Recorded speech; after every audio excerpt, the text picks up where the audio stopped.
الحمدللہ رب العالمین، الصلاۃ والسلام علی سید الانبیاء والمرسلین۔ میرے بہت ہی قابل احترام برادران اسلام، خواہران اسلام، السلام علیکم ورحمۃ اللہ۔ بنی اسرائیل کی تاریخ سے کچھ اور واقعات اللہ تعالیٰ ارشاد فرما رہے ہیں، وَإِذْ قَالَ مُوسَىٰ لِقَوْمِهِ إِنَّ اللَّهَ يَأْمُرُكُمْ أَن تَذْبَحُوا بَقَرَةً قَالُوا أَتَتَّخِذُنَا هُزُوًا قَالَ أَعُوذُ بِاللَّهِ أَنْ أَكُونَ مِنَ الْجَاهِلِينَ۔ یہ ایک اور واقعے کا تذکرہ ہے۔ بنی اسرائیل کی تاریخ میں ہوا یہ کہ فرعون کی غلامی سے نکلنے کے بعد بنی اسرائیل نے جب اپنی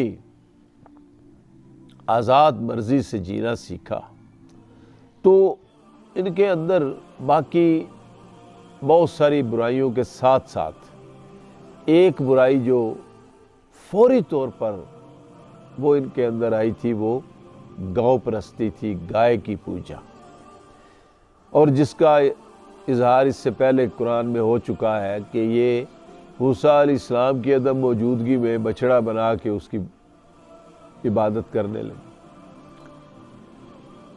اب اللہ تعالیٰ نے ان کے لیے ایک آزمائش یہ مقرر کر دی۔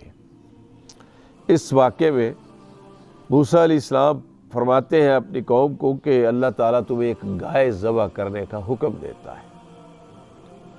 مقصود کیا تھا کہ جس کو یہ معبود بنائے ہوئے ہیں، جب اس پہ چھری چلے گی اور وہ آگے سے وہ کچھ بھی چونچ رہا نہیں کر سکے گی، تو ان لوگوں کو احساس ہو جائے گا کہ اس میں تو کوئی طاقت نہیں ہے، کوئی قوت نہیں ہے، کوئی اور ہستی ہے بالا تر کہ جس نے اس کو بھی پیدا کیا، جو اس کی موت کا، جو اس کے ذبح ہونے کا سب کچھ وہ معاملہ وہ کر رہا ہے، وہ دیکھ رہا ہے۔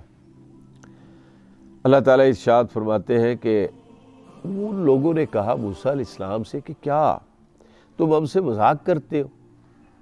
یعنی گائے ان کے اندر اتنی رچی بسی ہوئی تھی کہ اس بات کو، اس حکم کو انہوں نے مذاق تصور کیا۔ موسیٰ علیہ السلام نے فرمایا کہ میں اس سے اللہ تعالیٰ کی پناہ مانگتا ہوں کہ میں جاہلوں کی سی باتیں کروں، یہ مذاق یہ مجھے نہیں سوچتا، جاہلوں کی باتیں ہیں یہ، میں تو اللہ تعالیٰ کے حکم وہ آپ تک پہنچا رہا ہوں۔ تو کہنے لگے کہ اچھا اگر ایسا معاملہ ہے تو ذرا اللہ تعالیٰ سے درخواست کرو کہ وہ ہمیں اس گائے کی کچھ تفصیل بتائے۔ موسیٰ علیہ السلام نے کہا کہ اللہ تعالیٰ ارشاد فرماتا ہے کہ وہ ایسی گائے ہونی چاہیے کہ جو نہ بوڑھی ہو، نہ بالکل بچی ہو، بلکہ اوان بین ذالک، درمیانی عمر کی ہو۔ فَفَعَلُوا مَا تُؤْمَرُونَ، تو جو اللہ کی طرف سے حکم دیا جا رہا ہے اس کو تم کر گزرو، عمل کرو، اس پہ سوالات نہ کرو، بار بار یہ پوچھ تاچھ یہ ٹھیک نہیں ہے۔ یہی بات نبی مہربان صلی اللہ علیہ وآلہ وسلم نے ارشاد فرمائی تھی، فرمایا تھا کہ لا یعنی سوالات نہ کیا کرو، یعنی وہ سوالات جن سے کچھ سیکھنا مطلوب نہیں ہوتا، بلکہ صرف اور صرف مخاطب کو یا جس سے پوچھ تاچھ کی جا رہی ہے ستانا مقصود ہوتا ہے، یا اسی طرح کی اور لغو باتیں یہ مقصود ہوتی ہے۔ تو موسیٰ علیہ السلام نے بھی یہی بات ارشاد فرمایا کہ اللہ تعالیٰ ارشاد فرماتا ہے کہ اس کو ذبح کرو، جو حکم دیا گیا ہے اس کو کر گزرو۔ لیکن وہ دل کے اندر جو معبود تھا اس کو کیسے ذبح کرتے؟ کہنے لگے کہ اپنے رب سے یہ پوچھ دو کہ اس کا رنگ کیسا ہو۔ اللہ تعالیٰ نے ارشاد فرما دیا، موسیٰ علیہ السلام نے فرمایا کہ اللہ تعالیٰ ارشاد فرماتے ہیں کہ وہ زرد رنگ کی ہونی چاہیے۔ یہ ہمارے ہاں ابھی آج کل وہ ساہیوال نسل کی ایک گائے ہے نا، اس کا رنگ زرد ہوتا ہے، وہ خوبصورت لگتی ہے، تو شاید اسی طرح کی کوئی اللہ تعالیٰ نے ان کو کہہ دیا کہ وہ زرد رنگ کی گائے ہونی چاہیے۔ جس کا رنگ ایسا شو ہو کہ دیکھنے والوں کو خوش کر دے، ان کا جی خوش ہو جائے۔ اب یہ بات بھی طے ہوگی، لیکن دل نہیں مان رہا تھا۔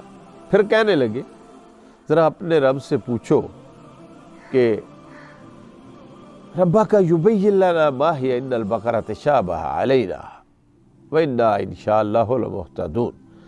صاف صاف پوچھ کے اپنے اللہ سے بتاؤ کہ گائے کیسی ہونی چاہیے، ہمیں اس کی تلاش میں تعین میں کچھ شبہ سا ہو گیا ہے۔ اللہ تعالیٰ نے چاہا اگر اب پتہ چل گیا تو ہم اس کا پتہ پا لیں گے۔ تو موسیٰ علیہ السلام نے کہا کہ قال انہ یقول انہا بقرۃ لا ذلول تثیر فی الارض لا ذلول تثیر الارض ولا تسقی الحرث مسلمۃ لا شیۃ فیہا۔ موسیٰ علیہ السلام نے کہا اللہ تعالیٰ ارشاد فرماتا ہے کہ وہ ایسی گائے ہونی چاہیے کہ جس سے خدمت نہ لی جائے، نہ وہ زمین جوتتی ہو، نہ پانی کھینچتی ہو، صحیح سالم بے داغ ہونی چاہیے۔ یعنی ہل چلانے والا بیل گائے نہیں ہونا چاہیے، کنواں چلانے والا بیل گائے نہیں ہونا چاہیے، وہ صاف ستھری بے داغ وہ گائے ہونی چاہیے۔ تو اس پر انہوں نے کہا کہ اب ہمیں پتہ چل گیا ہے، لہذا انہیں وہ گائے ذبح کرنی پڑی، ورنہ اللہ تعالیٰ فرماتے ہیں کہ وہ ایسا کرتے معلوم نہیں ہوتے تھے۔ اللہ تعالیٰ نے اس گائے سے ایک تو یہ کام لیا کہ ان کو یہ بات بتا دی کہ یہ گائے کوئی بھی اہمیت نہیں رکھتی، لیکن اس کے ساتھ ساتھ اس سے آگے ایک اور واقعے کا تذکرہ ہے جو انشاءاللہ اگلے سبق میں بیان کریں گے کہ گائے کا کیا اللہ تعالیٰ نے ان کو مصرف جو ہے وہ بتایا بنایا۔ وآخر دعوانا الحمدللہ رب العالمین۔